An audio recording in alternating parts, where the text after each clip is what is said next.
welcome to International Women's Month, John. Are you excited? So excited. Just celebrating strong women in your life. We got a lot of strong women in this room. There's a lot in this room. There's a lot in your life, Mm-hmm. one of which we got the pleasure of interviewing on this week's podcast. Yeah, my mom decided to drop by and talk a little bit about her life, and not just being my mom, but being the awesome woman that she is and some of the success she's had in the last decade or so.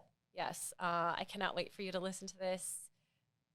It's so cool. Like I just kept saying like, amazing. I'm really glad you Awesome. felt that way Cool. because I'm like, I came How in, could I'm I like, not? well, and I agree, but at the same time, like we talked about, Yeah, there's you're that right. little bit of nerves, like, I think is it's this cool, story but going to does be everyone good else? enough for the podcast? And it was great. It was awesome. It's perfect. I'm so glad that we were able to kick off the month with her story, and you've got a really great mom. I know that because I have a great mom too. So Yeah, I pretty can blessed. Tell. I can A lot tell. of strong women.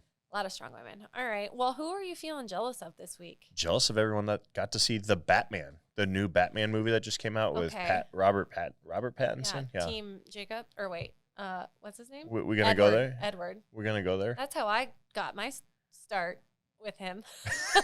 It's the Twilight movies. Oh boy, I have not seen a Twilight Good, movie, because they suck. and I will never see a Twilight movie. Good.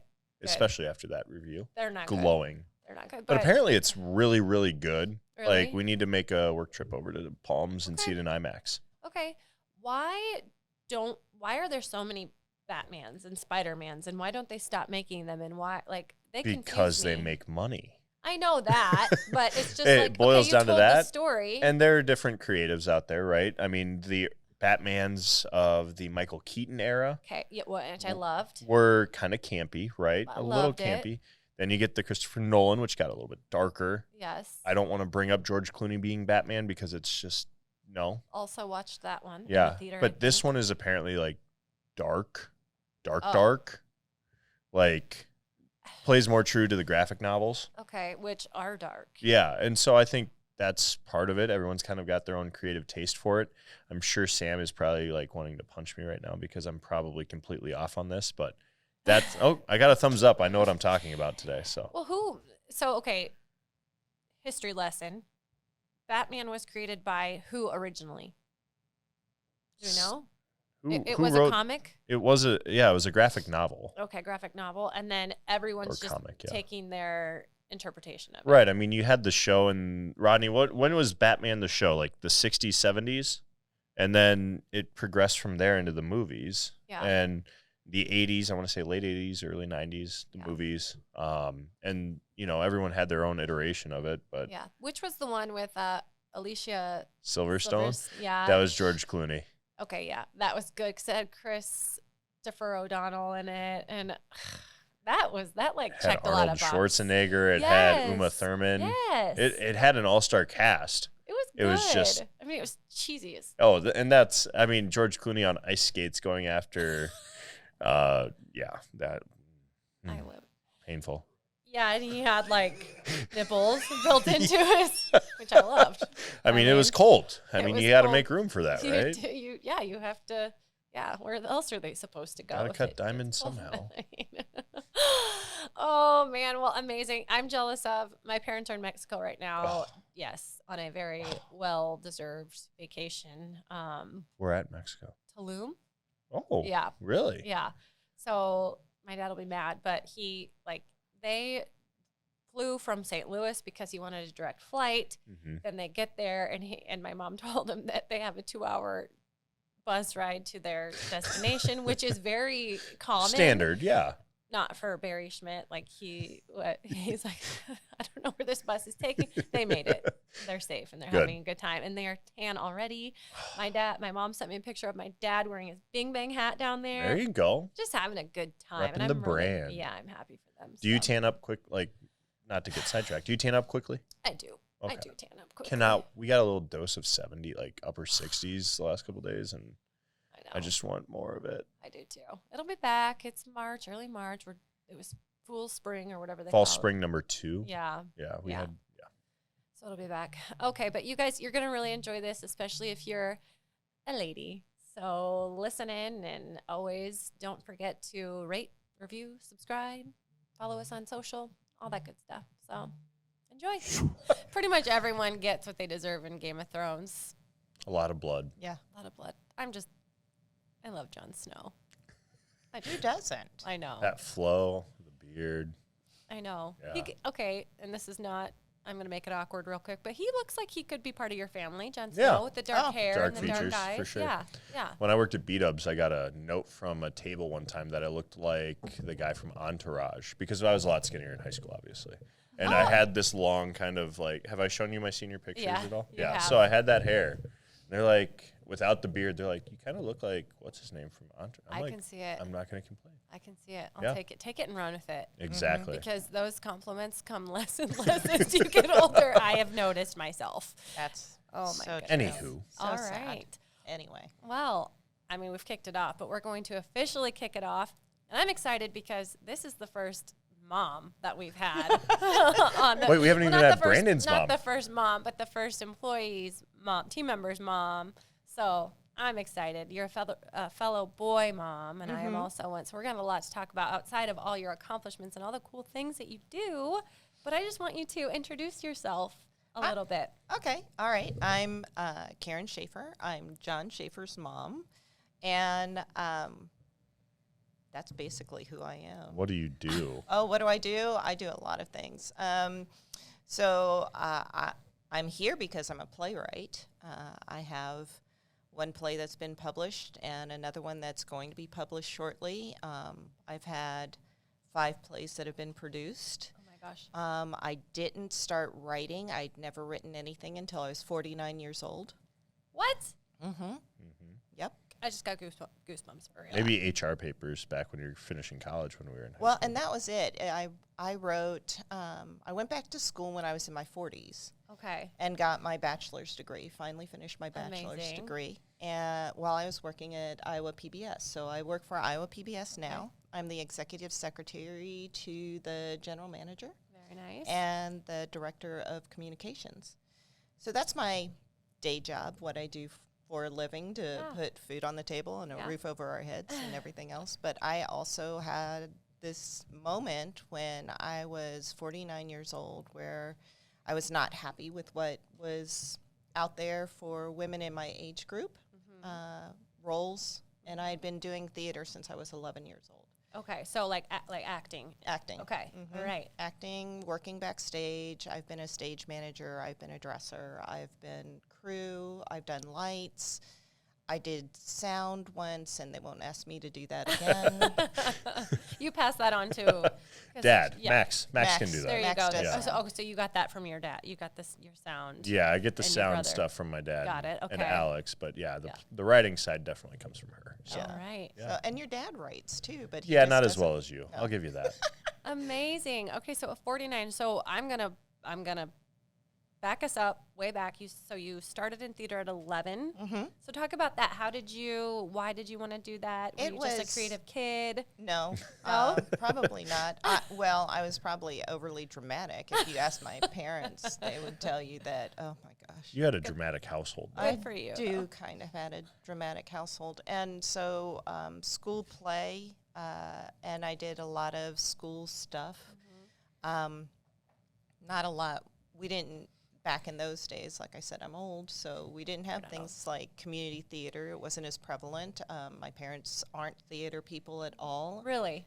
Never had gone to a play, as far as I know, until they were living in Belgium, and they went to some shows in London, I believe. Oh wow. So, and I don't think they had ever seen me perform. Yeah. They've seen your plays. Let that be They said. have But seen my I plays. don't know yeah. about you performing. No, they finally saw me perform. I was, it was when you were 2. I was doing Gypsy, and I had a small role in the ensemble, and they came up and saw me for the first time, and that was the first role they saw me in. Oh my goodness. Yeah, so not a theater family at No, all. because it's typically theater runs. Inherited, it's in so your to blood. speak, Yeah. yeah. Yeah. Absolutely. So I didn't know where community theater happened or how it happened or anything else. And then I did theater classes when I was in high school and was part of the drama club in high school, and then went to college, Southwest Texas State University. I'm originally from Texas. I was just going to ask, you grew up in Texas? Yep. Spent a lot of time going to a lot of different places, but mostly I call Texas home. And went to college, and I was studying to be initially an accountant, and then decided that I was not good at that. And I would also not be good at that. Started looking at computer programming, and it was relatively a new field at that time. Mm-hmm. We didn't even have PCs. Right. You know, and one of the teachers had said that that if you hit the certain button, you will delete all the information for everybody in class. And I knew I was going to be the person who hit that button. Oh, absolutely. Yes. Yeah. And you wouldn't have hit it unavoidable. until someone said, don't hit the button. Don't That's hit me, that at least. button. Like, I would have never even known that button existed. There's a button there? Oh, there's a button? Okay. What's it I'm do? like, What's it do? Hey, Yeah. oh, look at that. yeah. So I kind of had to get out of computer programming and ended up leaving college and getting married, and then I wanted something to do at that point and started doing community theater in Victoria, Texas. That's where you met Dad. Yeah, I You met met Dad through theater in Victoria. Okay. So right. Yeah, so I was married, and it wasn't a great relationship. We ended up getting divorced shortly after we were married, and I met Max, and we've been together since 1984. Oh, my goodness. What was- No, it was it was before that. before That's that. when we got married, so it was 1982. what yeah. what play was it? Funny thing happened on the way to the forum. Max was playing Pseudolus, and I was one of the Gemini twins. Oh, my gosh. That is amazing. Yeah. We were talking about another book being written, but you need to write a book since you're into writing now, obviously, so I will read that book. That love story. And- oh, my goodness. And I think the fun thing too is like community theater. You've always said you're not a great singer, but you've found niches within community Yeah. theater anyway. Like it's Right. not just musicals. Like you think of Yep. the strongest plays out there tend to be musicals, right? Well, it's not always that way. And so like to see your progression from that point and just continue it and make it work and kind of make Des Moines home too through the Playhouse and through community theater here, it's grown exponentially Yeah. since you guys moved here in what, 86? 86, yeah. Yeah, I mean, I wasn't born yet. I just guessed, so I'm Couple pretty years good at later. math. Yeah. Okay, so you met in Texas, right? You were still in Texas when you met. So when did you make them? So you made the move up here in '86, and then what did that look like?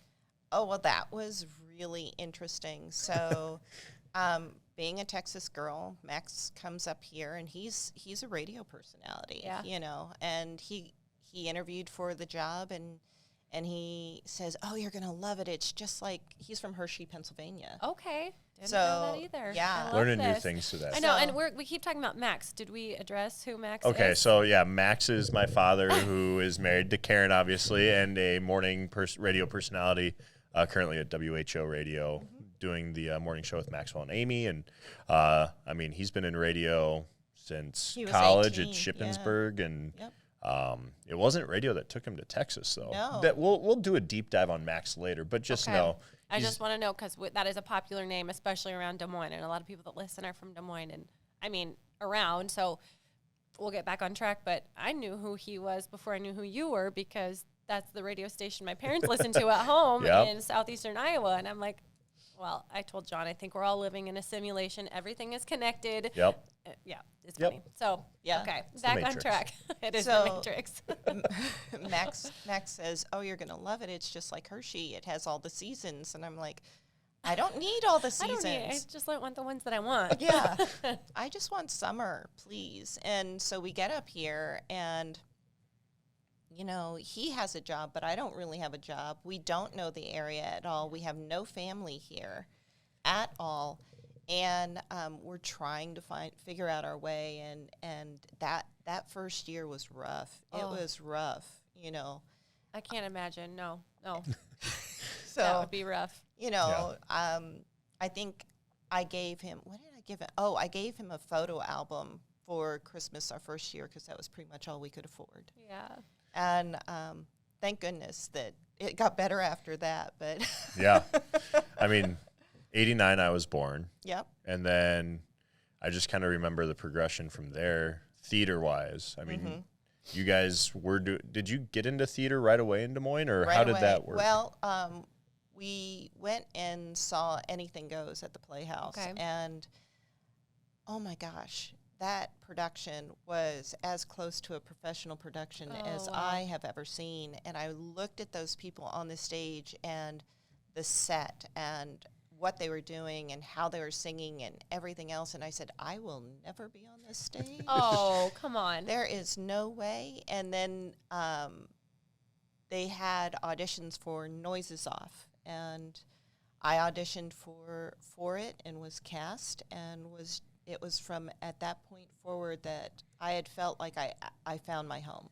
Oh, that's amazing. Were you nervous to make that initial audition, or like, did you feel totally comfortable? I mean, you've done it before, but doing it in a different place, were you like, what were you feeling before that audition? I was young. Let's keep that in mind. So I was in my 20s and fearless. So at that point, it was like, I'm just going to go do this. We're going to see what happens. How it all plays out. If I get it, I get it. If I don't, I don't. I'm not going to worry too much about it. And I was in those early days. I was like, I can do anything. You want me to do what? Yeah, you bet I can do that. Don't you wish we could tap in? And it sounds like you recently did at 49, at least, tapped into that. But I wish that I could tap into a little bit of how I acted in my 20s, Right? especially the fearlessness. Yeah, for sure. And being able to just be like, whatever, we're just going to do it. We're just going to do it. We're going to see what happens. And if we fail, it's no big deal. And which is one of the things that I tried to teach the boys as they were growing up. It's like, you want to try something, try it. If you fail, that's not a big deal. Yes. Nobody is expecting you to come out on top or to be 100% the first time you try something. Let's just do it. Let's see what happens. And I think that John embraced that. A little bit. I mean, you got to do new things, right? Yeah. Alex did too. I mean, my little brother definitely did. I think that's what allowed us to kind of be where we are right now, is having that fearlessness to make a leap and just say, you know what, I don't like the situation I'm in. I'm going to go after something else. Right. And, it predates back to sports for me. Yeah. I tried just about everything because they were willing to say, yeah, go for it. You're not going to like it, but go for it. Yeah, sure. They knew things before I knew them clearly, and you ignore your parents and you say, they don't know anything, right? Yes. And now, in my 33-year-old wisdom, you realize, like, man, my parents were really smart back then. Oh, yeah. But I know. it's always been fun, and certainly, their theatrics rubbed off on me. I only did one play ever at the Playhouse. I was going to ask. That was Best Little Christmas Pageant Ever, and I was a shepherd. Yes. That's where everyone gets their start, Right. is being a shepherd in the Christmas program, in my opinion. Yes, it's the only place you can start, right? Yeah. It makes or breaks your love of theater. And, it interfered with sports in a lot of ways. But, I think as time progressed too, you watch as mom, you were fearless in your 20s for that stuff. But as you mentioned, roles kind of started to dwindle, not because you're necessarily old per se. You're not an old lady. I hate to break it to you, as much as you claim to be. You're not. But those roles, just especially for strong women, They weren't there. And that's is that kind of what triggered this sense in your 40s to say, I need to do something different? Yes. So, 49 years old. I don't look like what a mom looks like at that point in time.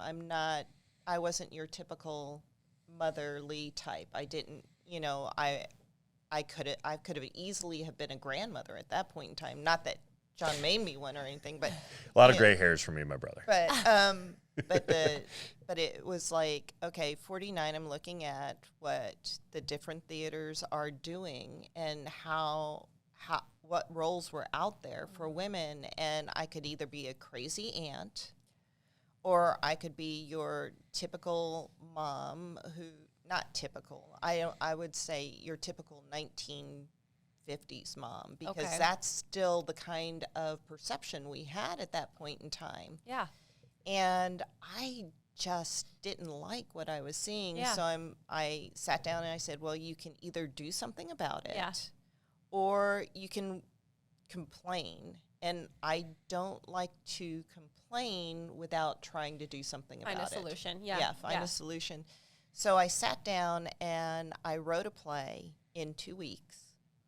And the females, it's varying roles, but they're 4 women, and it's called Girls Weekend. And they were meeting in one of the characters' cabins for a girls' weekend. They had a book club that they were doing, and they were all supposed to have read this book, and none of them actually read the book, but they watched the movie. And Of course. Yeah. Guilty. And that's, and there's a snowstorm. So in the midst of all of this, their significant others, husbands, boyfriends, dates, whatever, they make these arrangements for them to come back to the cabin, but they don't want the person who set up the girls' weekend to know all of this. Okay. Or each other, really. Or each other, Oh, so they're each doing this separately without anybody knowing about the other ones. Got it. Okay, so what ends up happening is they drop sleeping pills into the wine of this woman, and all 3 of them drop a sleeping pill into her wine. Oh, and so she's drinking like you do in a girls' weekend. They're all drinking, they're all having wine, and then they're drugging her. And she passes out, and just as she passes out, the sheriff shows up. And they don't want the sheriff to know that they've done this. And there's some other things going on, but that they don't want the sheriff to know about either. So they decide that we can talk about that. They have drug reference. My mom is very on edge with what she writes, and I love it. You're not going to. So like they have a little baggie of pot and stuff. As they should on a girls' weekend. I'm just gonna say it. Well, the pot came from because they went to California, and Dot, who is the owner of the cabin, actually went to a vet because her dog had glaucoma. And so it's pet pot.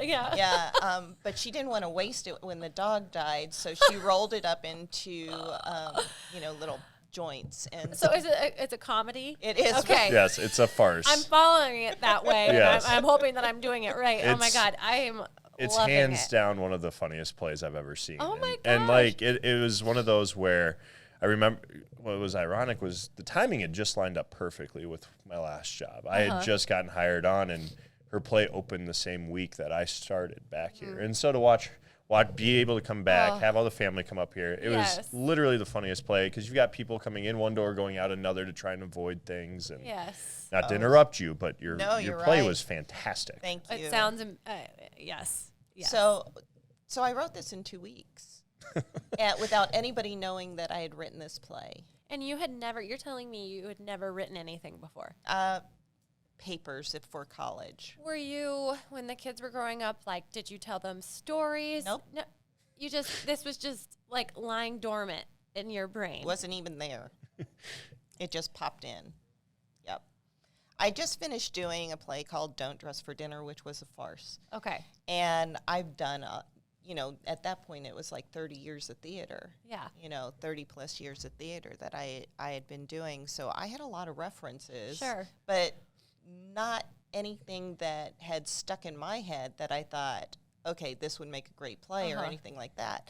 I was just sitting there one day, okay, I'm not happy about the situation. Let's write a play. What should we write about? Oh, let's write about women in a book club. Okay, so how do we make this funny? Okay, women in a book club, and then their significant others start showing up. Okay, women in a book club and their significant others start showing up. But, what's the big deal about that? How can we make this funnier? Oh, we're going to give them a snowstorm that snows everybody in, makes it kind of hard for other people to get in, and all this other stuff. And so it just kind of built on that. Yeah. Okay, so we have some marijuana in there. The sheriff shows up. Dog marijuana. Dog marijuana. The sheriff shows up. Okay, we've got to hide that. We've got a woman who's passed out on the floor. We've got to hide her. So we call her the dot prop because we moved her all over that stage, shoved her into a closet, put her back into a bedroom, and then put her back in the closet. it was just, yeah.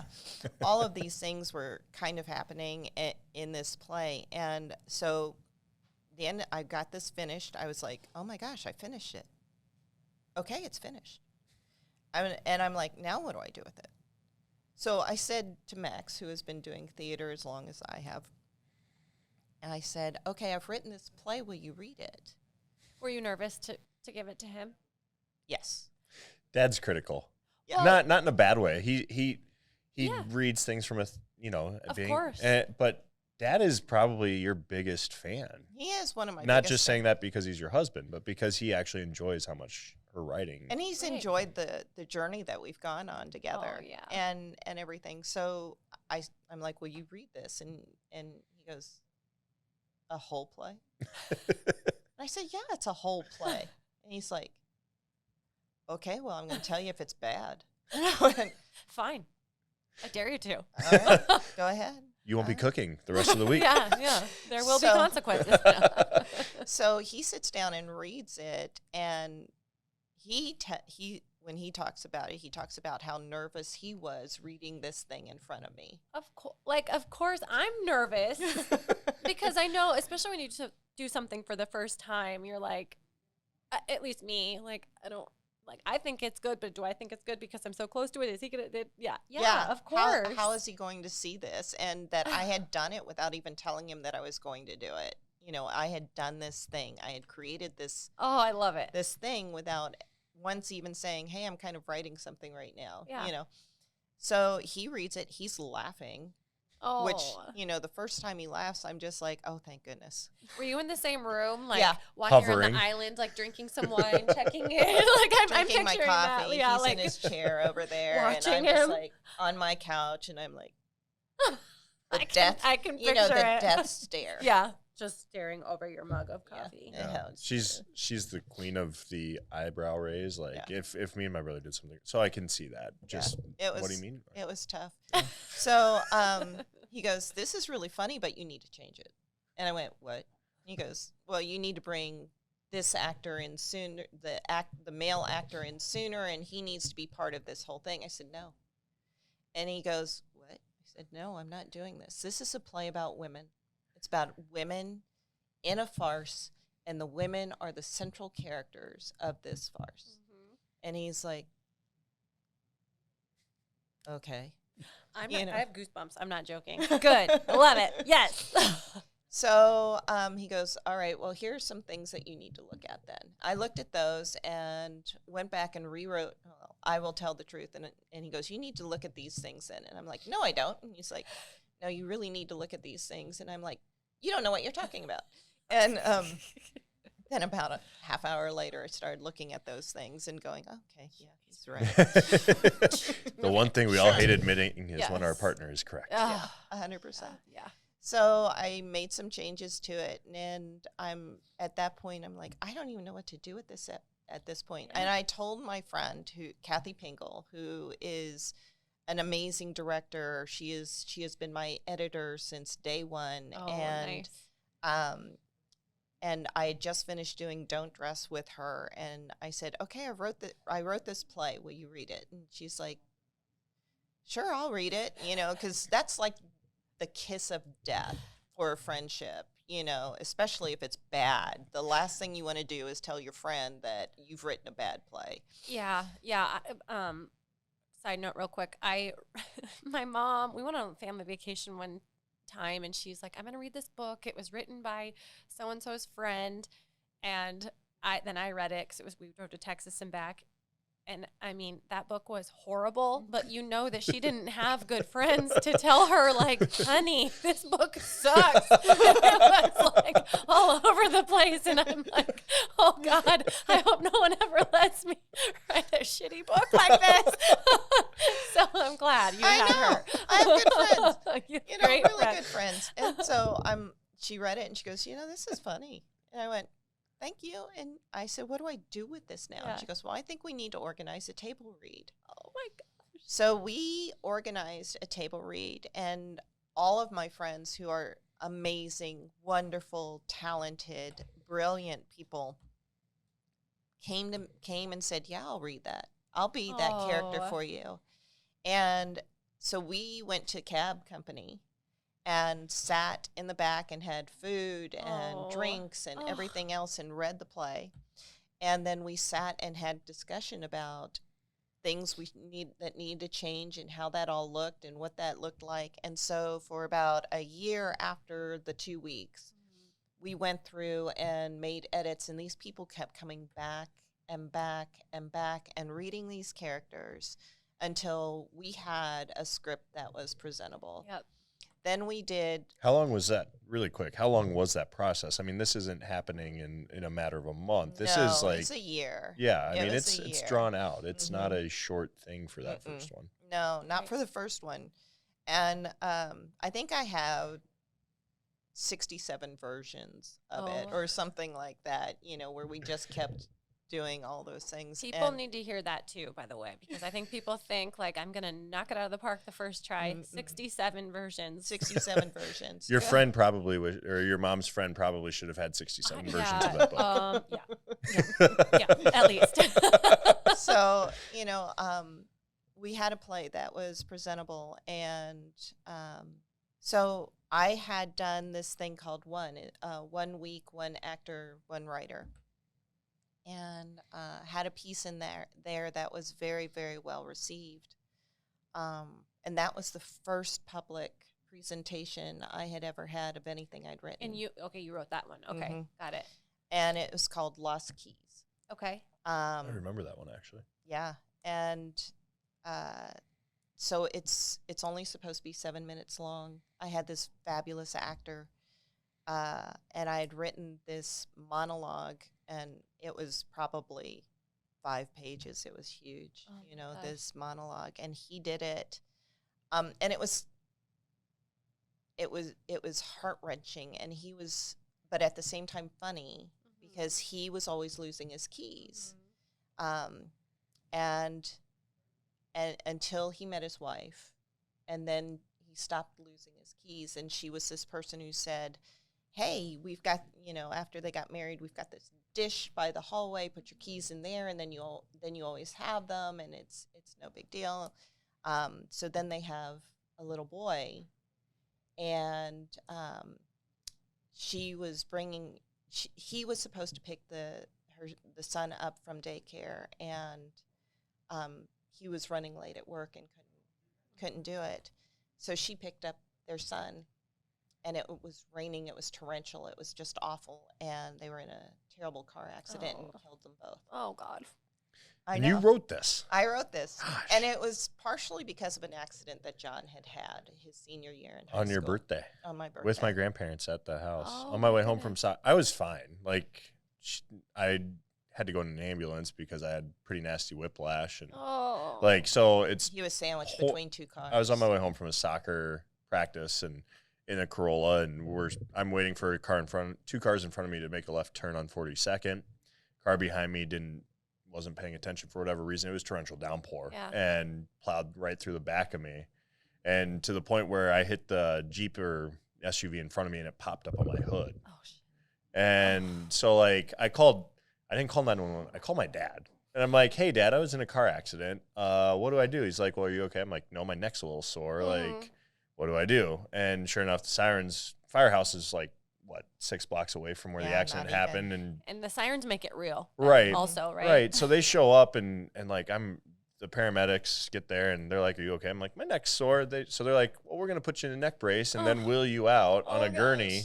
So they're like, don't move your back, don't move your neck. They pick me up out of my car, put me on a gurney. It's pouring rain, so they put a towel over my face. Oh, God. And wheel me to the ambulance. And my mom's watching this with my grandparents from across the street. And then they take me. I was fine. Yeah, but nobody knows that. In Right, the moment. exactly. The scariest moment Right. ever for a So, parent. I mean, I will say this: some of the things within Mom's writing have always are rooted in some of those experiences. They have to be, right? Yeah. And the fun part Have to about come Girls from Weekend somewhere. is I can identify half of the characters based off people in my mom's Okay, life. so that was my question. When you were writing this, were you thinking of the character? Like, did you know who? I knew those people, and people will always ask me, are you in your plays? And I'm like, there are pieces of me in every single one of those characters. Yes. The wine drinking, especially. in all the right ways, not the wrong Yes. ways. No, yes. Walk home, stay in, Yeah. do those things, be responsible. Yeah. So this piece was really well received, and so John Byers, who was the executive director of the Playhouse at the time, he came to me and he said, "I hear you wrote a play," and I went, "Yeah." And he goes, "Well, why haven't I read it yet?" And I said, "I didn't know you'd want to. Why would you want to?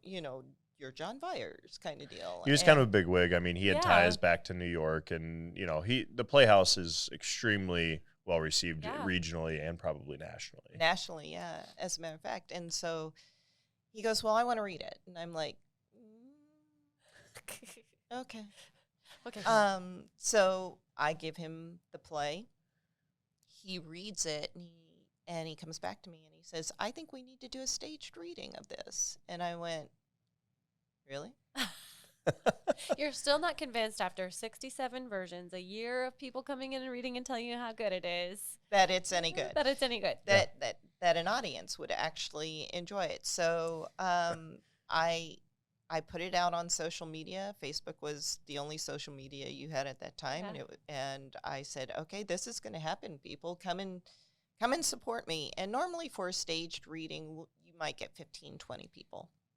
We had 130 people. Oh, my gosh. And we had to move it from the lobby of the Playhouse into the Kate Goldman Theater. Hell yeah, you did. That's great.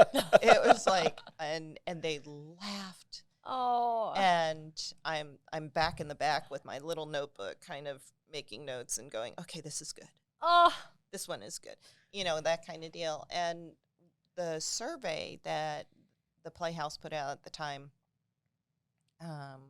the last question is, "Do you think that this should be on the main stage of the theater?" And everybody who filled out a survey said, "Yes, most definitely." So the next season, the Playhouse does this survey of shows and asks what the audience would like to see. And Girls' Weekend was on there.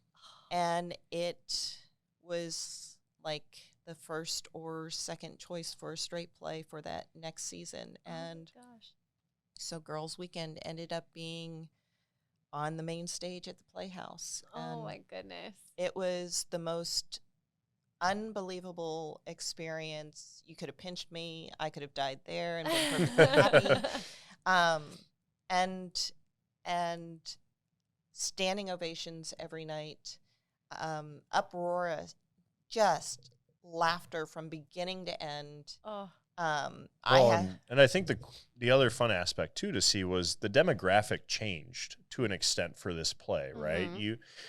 The theater crowd tends to be a little bit older in demographic age, right? Well, you're getting women going out for girls' nights and things like that. How fun to take your girlfriends and go to this. Yeah, and it was full house every night, and it was that type of crowd. Yes, the regular season ticket holders were there, and some of them liked it. Some of them might not have liked it as much, but overall, it was really fun to see a younger age group kind of come into a theater, have a glass of wine, watch this play. Couple glasses, and see characters on a stage that they can relate to. And I think that's back to the root of why you got into writing these plays and why you keep writing plays like this, is to empower women who don't see themselves in a lot of the roles that have been done prior to the year 2000. It's just it's been male dominated in a lot of ways. You've said it before, the female roles tend to be floozy, damsel in distress, blonde, what have you, not blonde as in, you know what I mean? But so I think that was the really fun part, was to hear women walking out of the theater talking about how much they see themselves on stage. Yeah. And then they would come in these groups of 10 women, 15 women. The Playhouse tripled their alcohol sales. Yes. Not shocked. You love to hear it. I did. They're going out at intermission buying more bottles of wine because they sold all their wine. Oh my God. And so, but the women who came with their girlfriends then came back again and brought their husbands, because it wasn't just about women having fun. It was the whole farce aspect of it and everything that it was that just went into really it. good, well written, fun Yeah. stuff and that's launched you. I mean, then you got into Choices, you got into the latest one was down in Paducah, Kentucky with Unpacking Mother, which is Unpacking Mother. totally polar opposite. Mm-hmm. I'll let you explain these quickly a little bit more, but And like, there's so this year I actually had 3 premieres. Oh, wow. 3 world premieres. The first one was brag much. I'm kidding. I'm just joking. That's Humble incredible. brag. Yeah, Hashtag. I would brag if that were me. the first one was in Omaha, Temporary Insanity. Okay. The second one was Unpacking Mother, and that was the winner of a national competition that originally starts out with about 300 scripts in it, and it's AACT's New Play Fest. The theaters go in and they actually ask to produce a new work, and then the playwrights go in and submit their work, and it's dwindled down to the final 12. And of those 12, then the theaters get to select which play they're going to do. Okay. Mine was selected, and it was done in Paducah, Kentucky. Market House Theater did it, and it was just one of the best experiences. Oh my gosh. And then my final premiere is going to be back in Des Moines with the Iowa Stage at the Stoner Theater, Girls Weekend 2. So Girls Weekend is coming back. All right. With a sequel. And it's Girls Weekend 2, The Bachelorette Party. We have the original cast coming back, and 2 new characters are part of the script. And we're so excited to be doing this again. So that's April 29th through May 15th. Oh, so coming up. Yeah, so they start Perfect. rehearsals here pretty soon. March 20th. Yeah. Oh my gosh. Are you nervous? No. I keep asking you, are you nervous? Because I would be like. Because Mackenzie's nervous for you. No, I'm not nervous for you. You obviously know exactly what you're doing, but I'm just like, I love this. And I'm placing myself in your shoes like you do when you watch. I would be, just because, wow, it's huge. It is absolutely. And there's so much of me that's You're like, so calm about it, Mom, and I think that's what's throwing us. I know. well, and it's because it's like the other side of me. You know, it's not. There's a part of me that still doesn't think it's real, that it's happening to someone else, and it's not happening to me. And people, you know, when I talk about the 3 premieres and everything, I'm like, it's just so cool. It's just so cool, you know. Yeah. And you know, when I was down in Paducah, my friend Kathy directed that one. She will be directing Girls Weekend 2 also. So we're very, very excited about that. She's like, so how do you feel? I'm like, it's just so cool. It's just so cool. It's just so cool. It is. You know, and getting to meet all these people that I'm meeting. The thing about playwriting is that it takes real champions to get a play from page to stage. And it can fail at any point in time. So, you know, we had COVID for 2 years. I was just going to bring that up. Yeah. And we're still creating, we're still writing, playwrights are still writing, they're still doing all those things. And getting a new work out there is very, very difficult because we've all had to restart. Yep. We've had to restart and make sure that people know we're still out here and that we have viable work, and the work that we did during COVID is good work. So it takes some real champions to say to a theater, you need to look at this. Yeah. And Wow. it can end at any time. That's what's scary about everything, you know? it can. I think it's so cool. Like you said, it is so cool. I mean, I love where the inspiration even came from. It cracked me up when it didn't crack me up, but and I'm not even in theater or anything, but I remember there was a time when I'm getting older, I'm 34, and I had the realization, if I were an actress, I wouldn't be playing the hot babysitter anymore. I would be playing the mom, you know? And so I think it's just, it has so many things tied into it. Those opportunities aren't there. How women are viewed when we age, our value seems to decrease. Mm-hmm. It doesn't, obviously. And in society, it in does society, it to some does. extent. Yeah.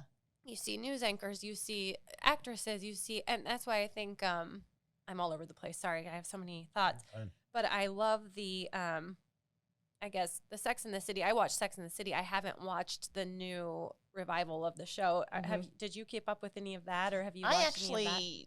watched the first 3 episodes of the new revival, and I was very disappointed, to tell you the truth. I loved Sex and the City. I watched the original, and I thought it was, oh gosh, it's talking about what women talk about. It's female friendship and women having sex, because we do have sex, Right. you know, and we do have lives that are out there and viable and not attached to a man. Yep. And so I loved it. And when they brought those characters back, it was, I'm not sure who was doing the writing of it, because it was a lot weaker. I've heard that, and I've heard it, like, why wouldn't you want these characters to come back as strong as they left, you know? Like, don't put them in middle age and be like, well, they're acting like middle age. What the hell does that mean? Well, and the other problem is, yes, we're going to be damaged. There are things that are going to happen to us that's going to damage us.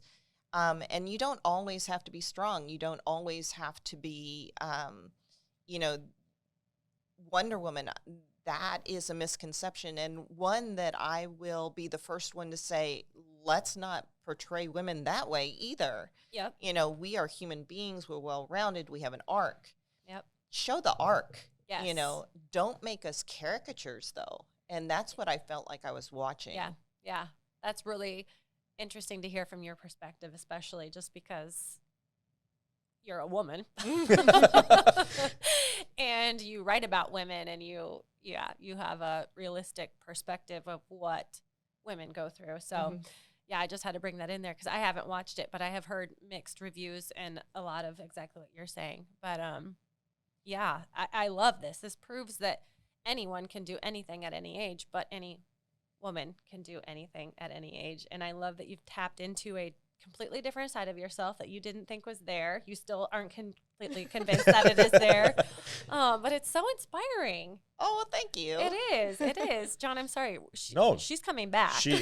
Well, and that's, I you know, again, I texted you last night and said, hey, can we have my mom on? You know, we can talk about the playwright thing. And then I was sitting there, I'm like, how long can we talk about being a playwright?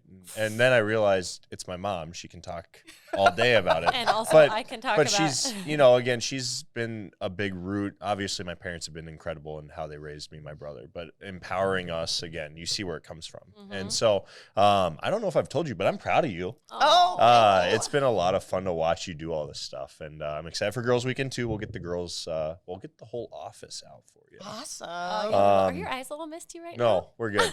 No, I mean, Mine are. it's just one of those deals where, you know, again, being home, it's been special. And so, yeah, it's fun. And I'm excited to see it. We didn't even get to talk about the zombie musical that she's like written, the Christmas murder mystery. Oh, yeah. I know. She's got some stuff like right up your alley, Mackenzie, that you'll just be like, man, this is, let's do this. No, I'm excited for Girls Weekend too. And I really just like, it's been fun to watch the journey from the side, you know, and watch her really take command, and even have my dad just kind of be not a background figure, but right there next to you, going through all this with you, but still keeping you at the forefront. You know, Dad's not up there on stage when you do audience.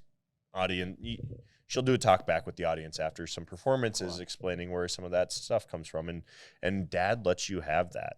And I think that's been really special too, and I think that's been part of this journey in empowering women through your writing. Is Dad's allowed you to be empowered yourself through this. You know, he hasn't tried to get in your way in any way. Well, and he has, you know, Max is a big personality. Yep.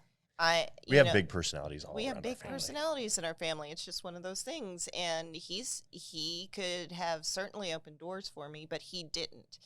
And he knew he didn't have to, because look at you. You're a strong, badass woman. So, but what he did do, and we did have to find our path together. Yeah. Because this was different for us. Yeah.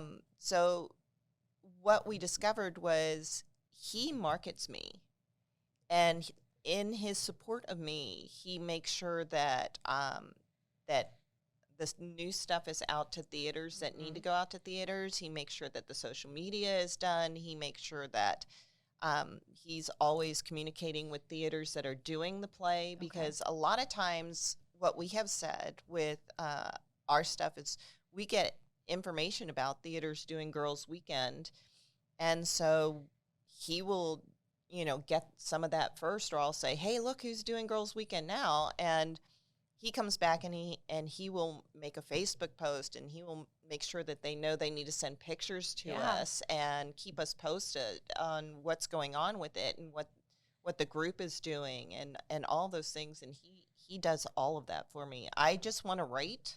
Yep. I don't want to do any of the other stuff. Yep. And he is my backbone by doing all of that other stuff. I wouldn't be where I am without that. Yeah. That's really cool. That's really cool that you can have that balance. And also, props to you. I'm such a control freak that I would want to be doing all of that, and no one can do it as good as I can. So then we all know that's not true. I especially know that's not true. Learning and growing. But how cool! Oh my goodness. I want these to all be made into. Can they be made into books? Like how? Like do they not translate? I want to be able to have access to that at any time. You can buy a play anytime you want to. You know, Dramatic Publishing has Girls Weekend, and you can purchase a play from Dramatic Publishing anytime you want. As long as it's published. If you want to read anything at all, just let me know. I'll send you the PDF of it. Okay, I do. Okay. Can you just do a voice on or book on tape for her so she can listen to it in the car on the way to work? We could just record it for them just from one of the rehearsals or something like that. Yeah. Oh my goodness, amazing. Well, yeah. So how can people buy tickets and come out and see it when Girls Weekend 2 comes out? Like, how can people access it and get their butts in a seat to watch it? Through it's, I wasn't prepared for that one. Sorry. Caught her off guard. If you go to Iowa Stage Theater Company, I think their website has links to the plays, and you can buy tickets through them. Perfect. And I believe that individual tickets are available for Girls Weekend 2 at this point in time. Okay. Up until recently, it was just the season ticket holders could. Okay. And I might have even been just group ticket sales, but I think you can buy individual tickets now. So good. Yeah. And really quick, do you have to have seen Girls Weekend 1 to know Oh, Girls? yes, good question. No. It's a standalone. It is. It's there are some small references to Girls Weekend, but it's a standalone. You can definitely see this one without having seen Girls Weekend. So you're good. I love it. I have a couple girlfriends who I'm going to tell, and also my mom, my grandma, my aunts. That sounds like fun. Yeah. Just get a great big group and have a good time. Yes. Theater needs it too right now. I think that's the other thing coming out of COVID is, getting people back in seats in theaters and stuff like that. They went through just as hard of a time as anybody, I'd say, with all of the restrictions. So, get out, support your local theaters, because we're pretty spoiled here in Central Iowa with the quality. Yeah. Yeah, definitely. I mean, like I said, the first time I walked into the Playhouse and I saw one of their plays, it was like, I will never be on this stage because it is so, so good. And, how many years later, and I will still say the theater in Des Moines is some of the best theater you're going to see. Agree. Oh my gosh. Well, amazing. Thank you for coming on and joining us today and sharing this story. I love it. It is Women's Month. March is International Women's Month. So I love kicking it off with a strong woman and this story. And John, thank you for letting us all meet your mom. Yeah. I'm glad she didn't embarrass me too much. We'll save that for another episode. Yeah. We'll get Alex in here and she can just tear into us. Your dad's better at embarrassing you guys. Yeah, we'll keep him out of this place, please. He's on next month for radio host month. Appreciation. Yeah, appreciation month. Awesome. Well, amazing. Thank you so much. And we really appreciate it. This was fun. This was fun. All right. Bye. Bye.